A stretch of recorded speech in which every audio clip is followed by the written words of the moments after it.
చాలామంది film actors liver డిసీజ్తో చనిపోయారని మనం వింటూ ఉంటాం. అసలు అంత డిసీజ్ వచ్చే వరకు అంత పెద్ద మెడికల్ యాక్సెస్ ఉండే ఫిల్మ్ యాక్టర్స్ ఎందుకు అంత దూరం వెళ్ళిపోతారు?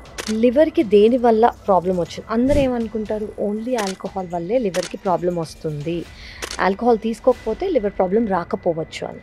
సెకండ్ థింగ్ మనకు తెలియాల్సింది ఏంటంటే దిస్ ఇస్ అ మిత్, ఇది ట్రూత్ కాదు. లివర్ అనేది చాలా విషయాల వల్ల ఎఫెక్ట్ అవ్వచ్చు. హెపటైటిస్ బి కానివ్వండి, హెపటైటిస్ సి కానివ్వండి, ఇవి లివర్ని ఎఫెక్ట్ చేసే వైరసెస్. అంటే ఈ వైరసెస్ లివర్ని ఎఫెక్ట్ చేసి లివర్ పర్మనెంట్ డ్యామేజ్ అంటే సిరోసిస్, అక్కడి నుంచి లివర్ ఫెయిల్యూర్ అయ్యి అంటే లివర్ ఫెయిల్ అయ్యి ట్రాన్స్ప్లాంట్ అవసరం అయ్యే అవకాశం కూడా ఉంది. అలాగే కొంతమందికి జెనెటిక్ డిజార్డర్స్, మెటబాలిక్ డిజార్డర్స్ కూడా మిడిల్ ఏజ్లో లేదా మిడ్ ఏజ్లో కూడా, అది ఆటోఇమ్యూన్ డిసీజ్ వల్ల కానివ్వండి, వీటి వల్ల ప్రెజెంట్ అవుతుందన్నమాట. సో దేనివల్ల వచ్చింది అనేది తెలుసుకుంటే, కొంతమంది గురించి మనం మాట్లాడుకున్నాం అనుకోండి, ఎస్పెషలీ ఎల్డర్లీ వాళ్ళకి వచ్చింది అనుకోండి లివర్ ప్రాబ్లం, ప్రాబబ్లీ చిన్న వయసులో వాళ్ళు హెపటైటిస్ బి వ్యాక్సిన్ తీసుకుని ఉండరు.